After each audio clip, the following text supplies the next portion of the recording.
Urgent question, Sarah Champion. Thank you, Madam Deputy Speaker. To ask the Secretary of State for FCDO what representations have been made to Five Eyes partners regarding the potential risks posed by the proximity of sensitive cabling infrastructure to the Royal Mint Court, the site of the proposed new Chinese embassy. Minister. Thank you, Madam Deputy Speaker, and I thank my honourable friend for her question and for the opportunity to respond to it today. She will know that discussions with Five Eyes partners relating to domestic security matters are primarily a responsibility for the Home Office. The decision on planning permission for the proposed Chinese embassy at Royal Mint Court rests solely with the Secretary of State for Housing, Communities and Local Government in his quasi-judicial capacity. He has set the 20th of January as the target date for his decision, and I'm sure she will agree that it will not be appropriate for me to cut across that process. I appreciate there has been significant interest in our engagement with allies and partners on this matter. And I am sure, the Honourable Member, as the Honourable Member will know, we never comment on conversations with allies regarding intelligence matters. I can nevertheless reassure her, as well as the House, that we continue to work closely with our Five Eyes partners and other like-minded countries on a wide range of issues, including pertaining to domestic security. These partnerships are essential for our shared security. We've been consistently clear that national security is the first duty of government, and it has been our core priority throughout the embassy process, with the close involvement of the security and intelligence agencies. Our intelligence services have been involved throughout, and a range of measures have been developed and are being implemented to protect national security. The Home Secretary and Foreign Secretary also publicly identified two issues: consolidation of China's diplomatic estate in London and public access, which would require resolution before a decision could be made.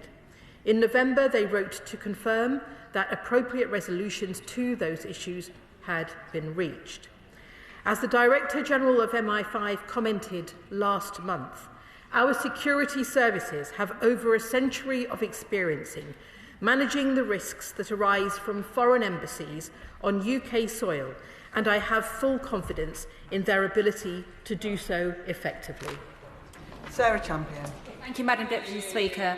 I hear what the Minister has said, but I'm not reassured, and neither are our partners. We've now had interventions from the Dutch Government, Swiss Parliament, Swedish Parliament, and 2 interventions from the White House about the risks that pose to UK infrastructure by the cabling that runs along the Royal Mint Court. Last year, a minister said reports regarding the cables were inaccurate. So does the Minister believe this to be the case still? I understand that we are now briefing Five Eyes partners that, I quote, no sensitive government data is transmitted through these cables. Will the Minister confirm this?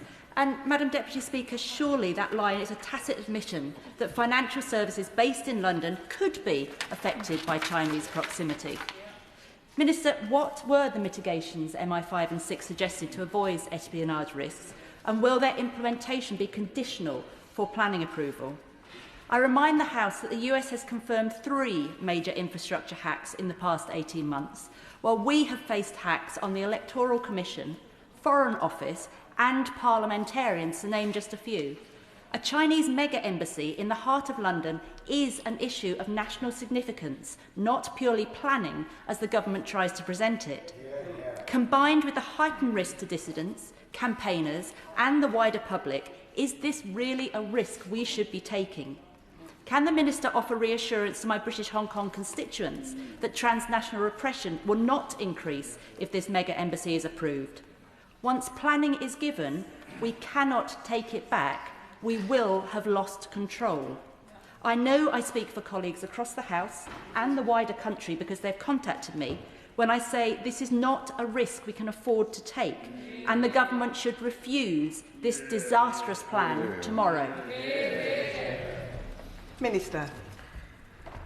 Let me thank my honourable friend for her remarks, and just to reiterate again that our intelligence services have been involved throughout, and a range of measures have been developed and are being implemented to protect national security.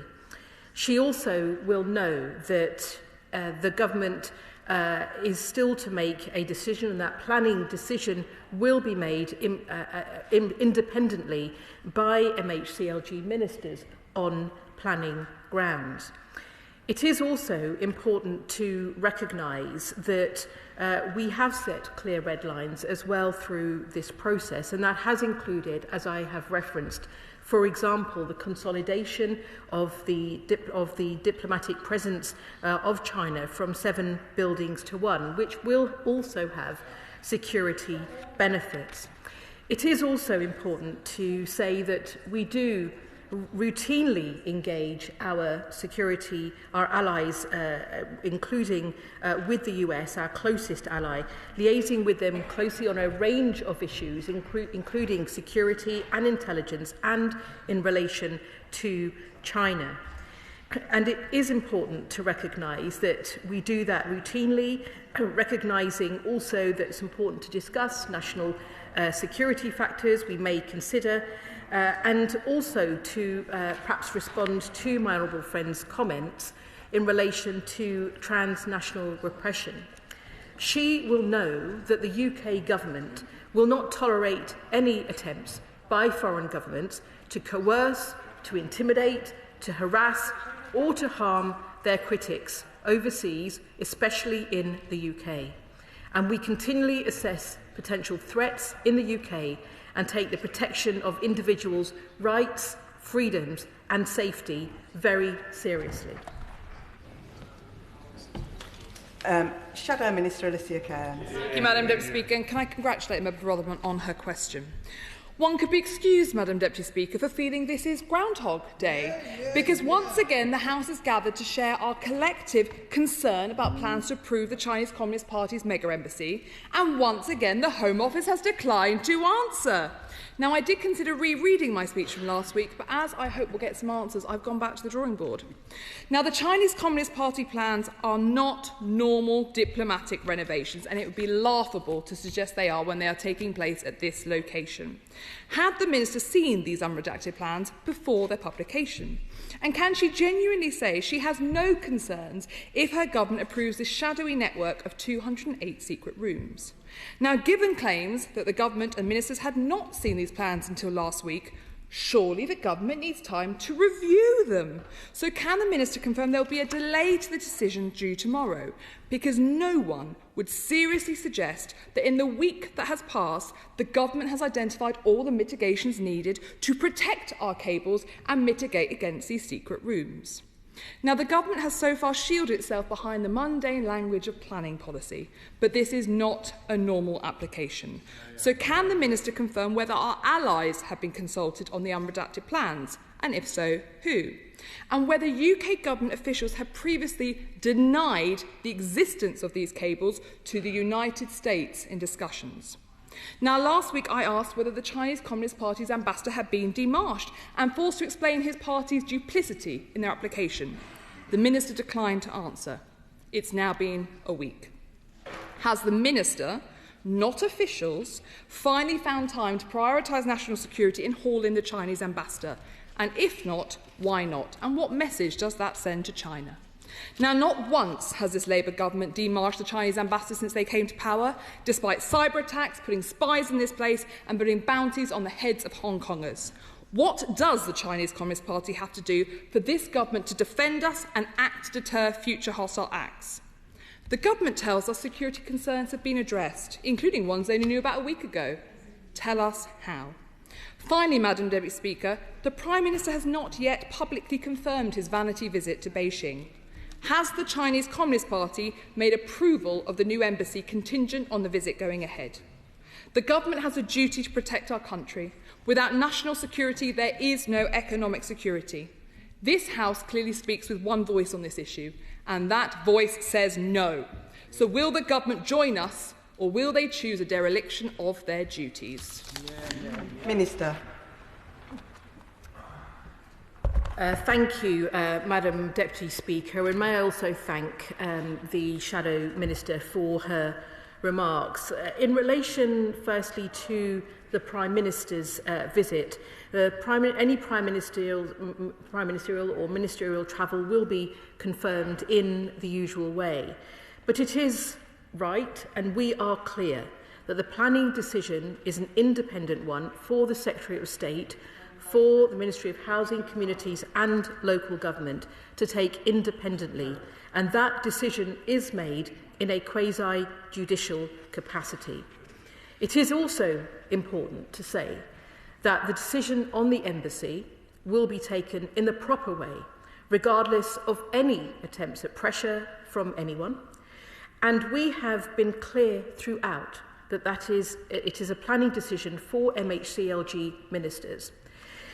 It is important also to recognise that national security is the first duty of government, and I know the Shadow Minister will understand that more than anyone with her own background, and we will always act to protect it. It is taken extremely seriously by the Home Office and the Foreign Office. And indeed, it will be important that we continue to make sure we have conversations, as we do routinely, with our allies, and to recognise that it's important to have those conversations, as we do regularly with the US, to take into account security and intelligence that we also share on a routine basis, and that we do in relation to China. And that is important because, as I've already mentioned in this debate, where there are concerns about national security, it is important that our intelligence services are involved throughout, and there's a range of measures that have been developed and are being implemented. And I'm sure that these are matters that will continue to be part of the debate, and also I'm sure that the Security Minister will address further. But I do want to mention that it is important that we continue to make sure that there is that focus on security, and in relation, as I've said as well, to concerns about those who may experience attempts under transnational repression, that we continue to make sure that we stand up for the safety and security of all of our people in the United Kingdom. Rishinara Ali. Thank you, Madam Deputy Speaker. My honourable friend will be aware that the site of the proposed embassy is in my constituency. I have relayed the concerns of my constituents on a number of occasions to the government. They are concerned about, first of all, the security issues, the human rights record of the Chinese government, and also local disruption as a consequence of the development, which my honourable friend will be well aware of in terms of the concerns that have been highlighted on a number of occasions, including statements in the House. What assurances can the government provide my constituents and others with serious concerns about the proximity of the proposed embassy to critical and sensitive communication cables serving the City of London and the local area? I'd be grateful for her in taking that into account. Minister.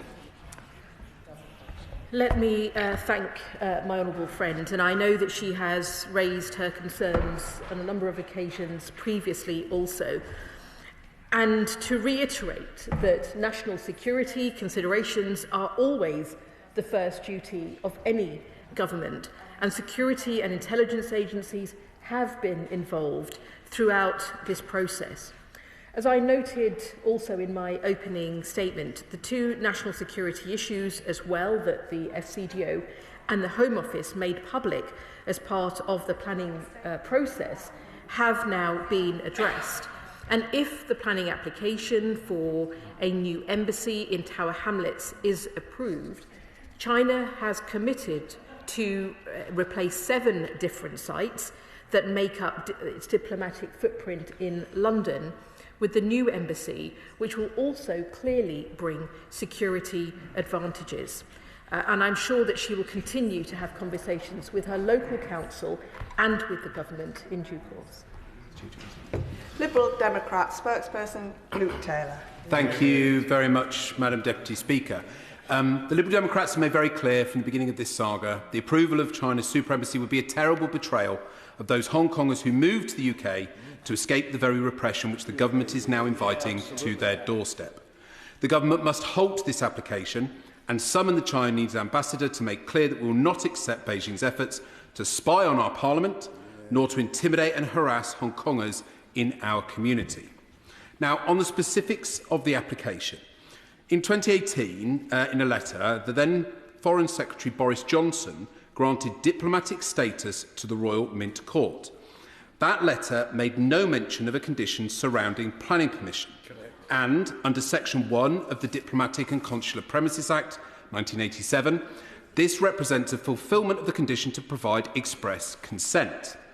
8 years later, we're now being told that this consent was somehow conditional on planning permission, based on a secret note verbale from May 2018, which has not been published. So, will the government release that note verbale, which is the only evidence that diplomatic status was provided conditional on planning permission, and therefore that this application was not prejudged by the government? Minister. I thank the honourable member for his question, and it is important to recognise and to also agree that the decision to provide China with the consent to use the Royal Mint as diplomatic premises was made in 2018 by the previous government under a former Foreign Secretary, Boris Johnson, and was subject to planning permission, and China purchased the site on that basis. And it is important to say as well that that is also what my colleague Baroness Chapman has also shared, and it is important to recognise that this will be an independent decision. It is an independent decision that will be made by MHCLG through a quasi-judicial process. Graham Stringer. Thank you, Madam Deputy Speaker. I think I heard my honourable friend say clearly that the government wouldn't stand for coercion by the Chinese diplomatic service. Has the Foreign Office not been looking at what's been going on over the last 10 years?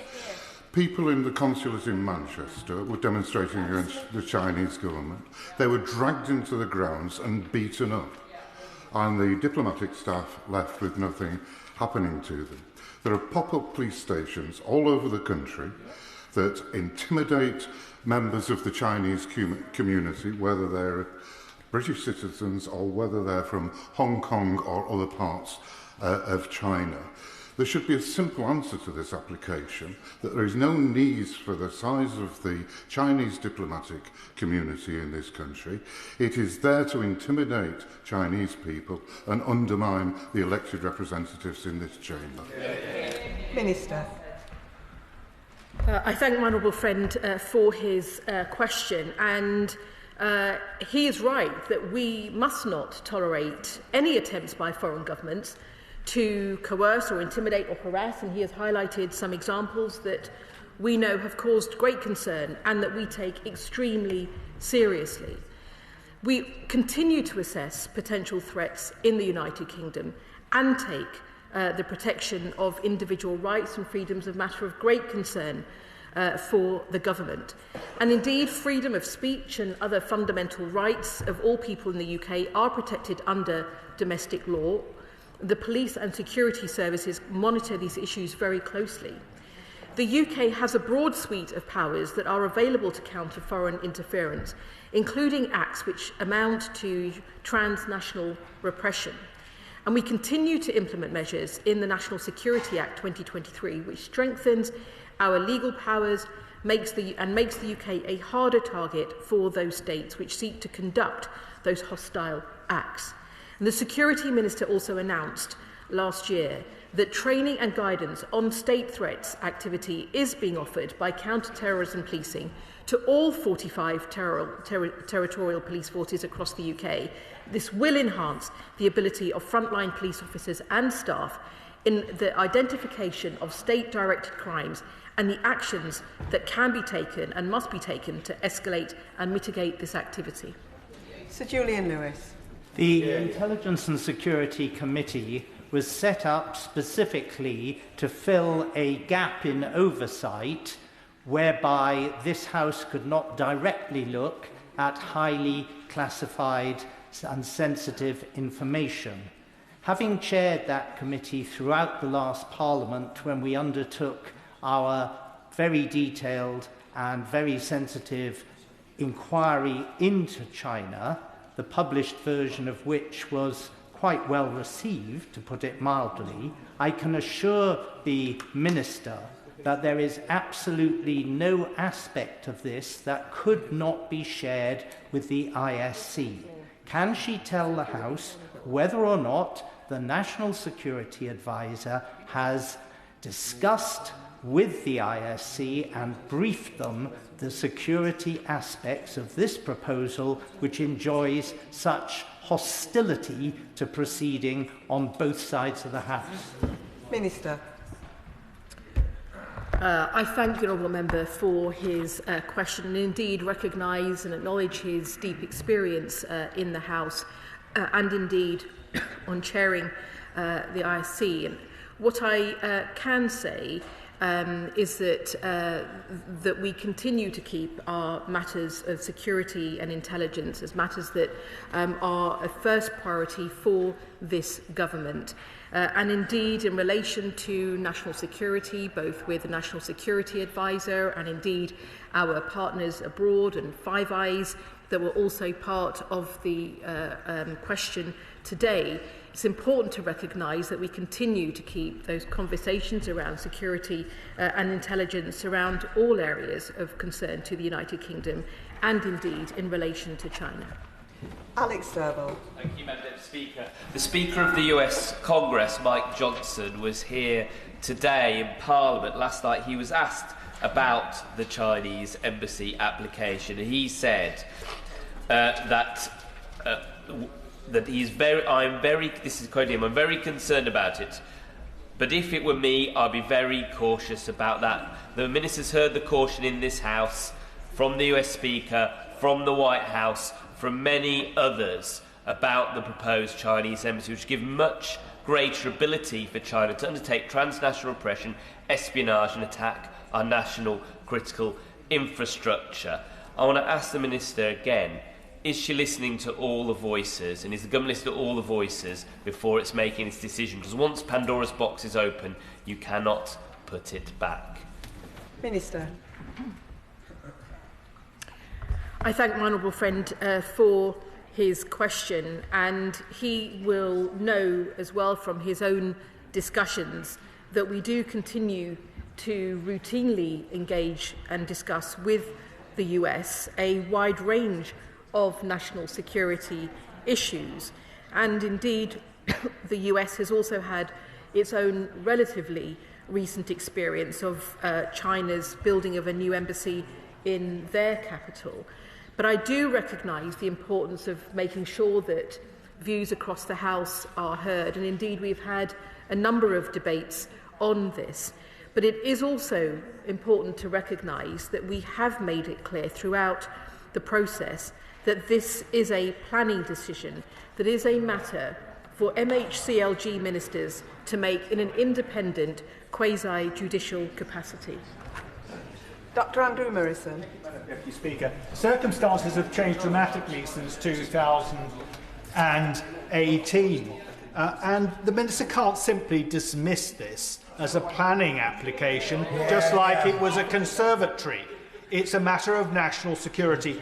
So will the government at least concede that if this goes ahead, as a condition of any planning permission, all that cabling along Mansell Street at the Wapping Exchange should be relocated as a planning condition and at the applicant's expense?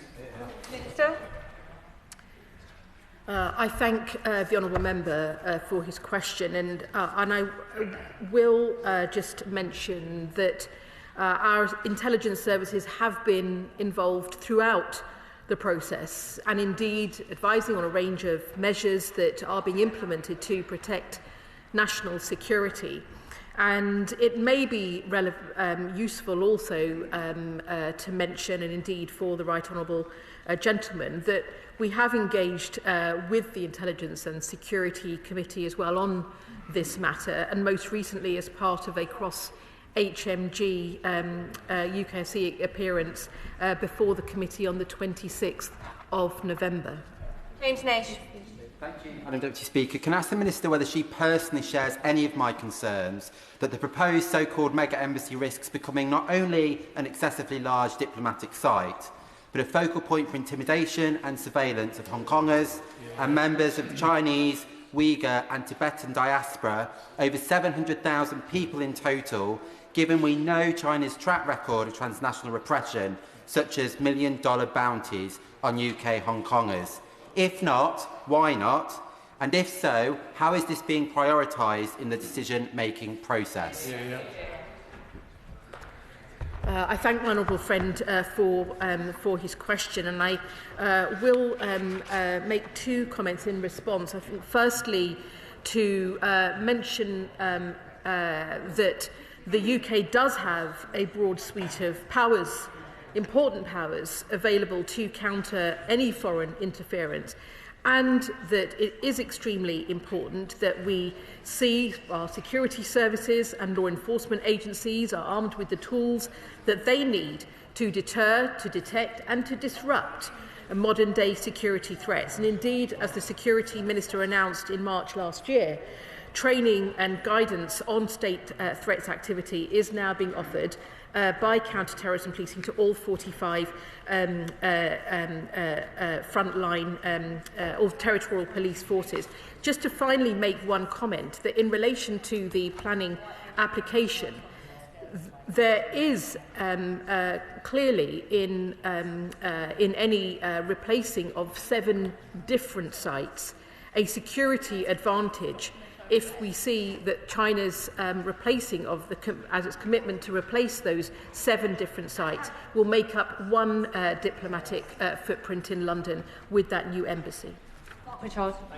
Speaker, following on from my right honourable friend, the member for New Forest Sea, I too would be very surprised as a co-author of the Intelligence Committee's report into China if the National Security Advisor had not been seen by the committee on such an important issue. The Director General of the Security Service gave a speech some time ago when he spoke about China using a whole-of-system approach. Can I encourage the government to do the same when it comes to our own national security and to deliberately juxtapose planning with national security and ensure that our nation is kept safe?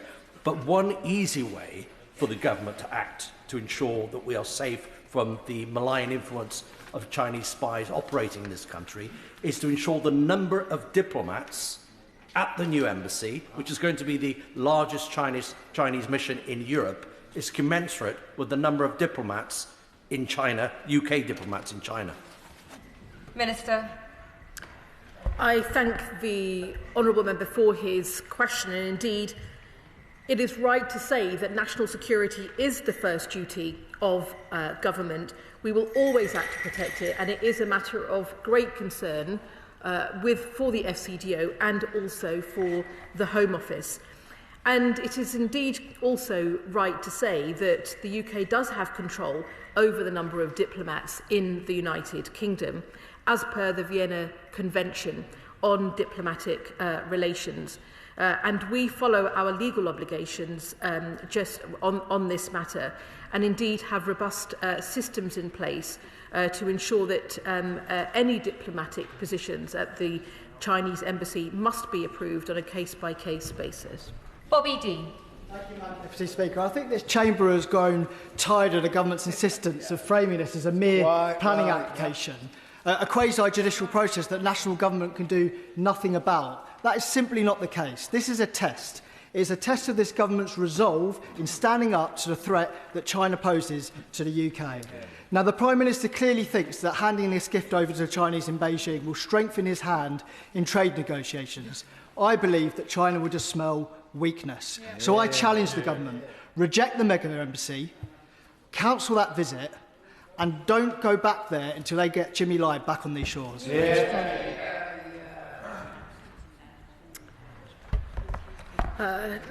Let me thank the Honourable Member for his question, but also to challenge him, because what he will know is that it is important, and you can have national security and economic security as both upheld by the government in terms of its priorities, and he will know that national security must always be the first duty of any government.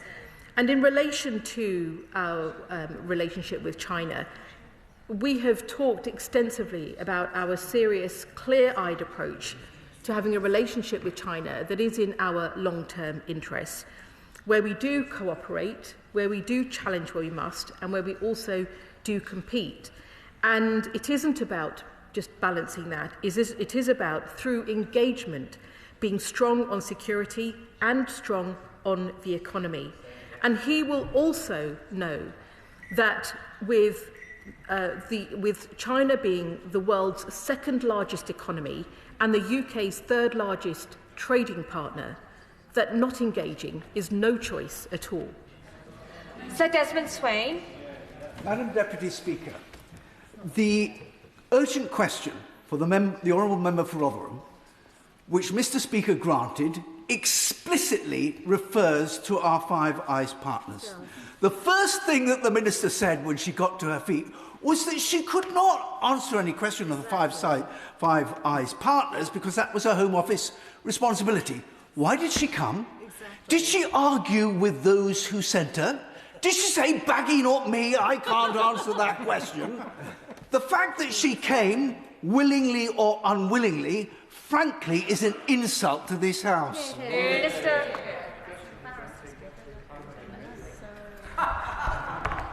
Let me thank the Honourable Member for his question and say that what is important is to acknowledge that we work with our Five Eyes partners on a range of security matters, that it is important that we have that trust. It is important we share security concerns and intelligence, and it is also important to recognise that some of those matters are primarily a responsibility for the Home Office, but also that whilst we engage with our partners, as I have described, including the US, on matters routinely in relation to security and intelligence, those aren't always things that can be shared in the Chamber, but they are matters that are important to the functioning of government. Chris Law. Mr Speaker, the UK Government does not seem to recognise the message that was sent to Tibetan, Uyghur and other exiled communities in the UK who face intimidation, surveillance and abduction attempts almost on a daily basis if it disregards their safety and approves the new China mega embassy. Now, I've heard warm words about upholding the various measures for transnational repression, so I want to ask more specifically, can the Minister outline what assessment the Government's made of the risk that this proposed embassy could be used to facilitate transnational repression, bearing in mind there will be hundreds more diplomats? And secondly, what specific safeguards are being put in place to prevent this? Minister. I thank the Honourable Member for his question, and indeed we continue to raise all concerns in relation to human rights at the highest level with the Chinese government. And it is important to also say, in reference to the diplomats, that any new diplomatic position at the Chinese embassy must be approved on a case-by-case basis by the FCDO's protocol department. And the UK does have control over the number of diplomats in the UK as per the Vienna Convention on Diplomatic Relations. And we will always take security of all those in our country extremely seriously. Sir Bernard Jenkins. Oh, he's left the chamber. Harriet Cross, Thank you, Madam Deputy Speaker. The Minister has said that the intelligence services are engaged, but she hasn't been able to give any information on whether or not they're happy or whether or not they're able to mitigate any of the risks. Why can she not give us this information? And on the timeline, as the Shadow Minister asked, the unredacted plans were seen a week ago, yet these the first application was rejected in 2022, the revised plans went or the revised application went in 2024, it was called in then, and it's now 2026, but with a week they've now been able to decide based on plans they've seen. Why that quick turnaround? Minister. Let me just reiterate that in relation to the decision on the embassy, that must be taken in the proper way. It is a matter for MHCLG ministers, and it is an independent process, and it is a matter that we have been very clear on throughout the process. Thank you, Madam Deputy Speaker. The Minister has stated several times this afternoon that national security is a priority for this government. So why then is this government letting in a hostile state who wants to sabotage us, who wants to spy on us, letting them into the very heart of our government? Minister.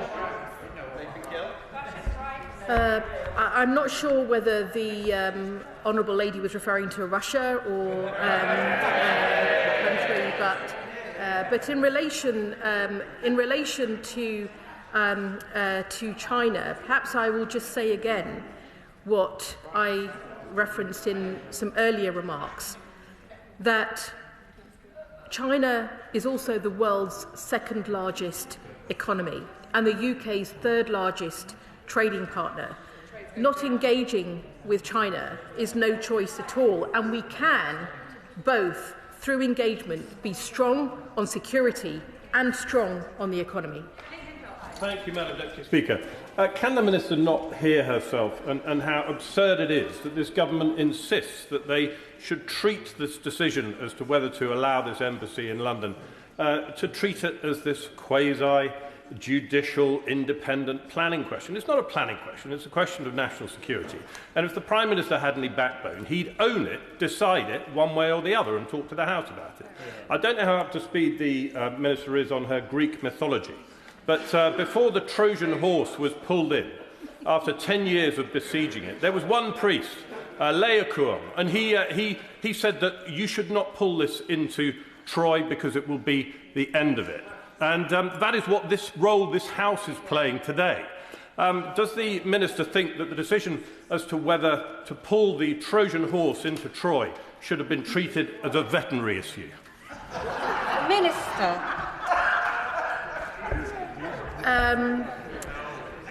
Well, I thank the honourable member for his lesson in Greek mythology, most of which I am familiar with. But perhaps I will just say this to him, that it's important to have a serious debate in relation to our relationship with China. And it is also important to continue to have a consistent and pragmatic approach to our engagement. I've already referenced how China is also our third largest trading partner. But it is also the case that all G7 nations engage with China economically and diplomatically. And it is important that we continue to do so. Mr. Speaker, foreign interference in British politics is of enormous concern to most of these benches following the conviction of Reform politician Nathan Gill, who betrayed our country for a genocidal Russian dictator. The government announced the Rycroft review to investigate foreign interference in response, including by China. So will the government delay the decision on the super embassy until the Rycroft review has reported? Minister.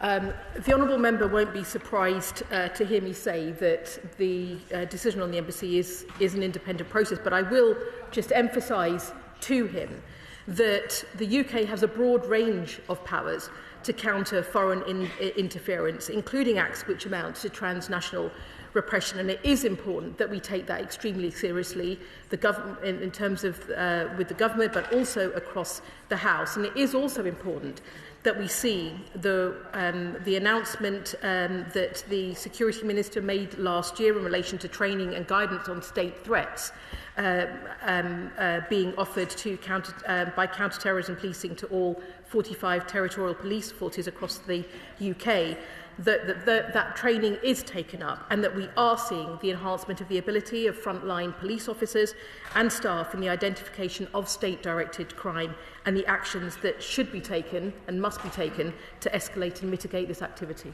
Final question, Jim Shannon. Thank you, Madam Deputy Speaker. Can I thank the Minister very much for her answers? During last week's UQ on the topic of the Chinese Embassy, I highlighted that whilst the consulate is entitled to facilities to enable their citizens to have consular help, they are not entitled to have this pose any type of threat to national security. The information provided this morning again demonstrates the potential that there is for risk for our national security.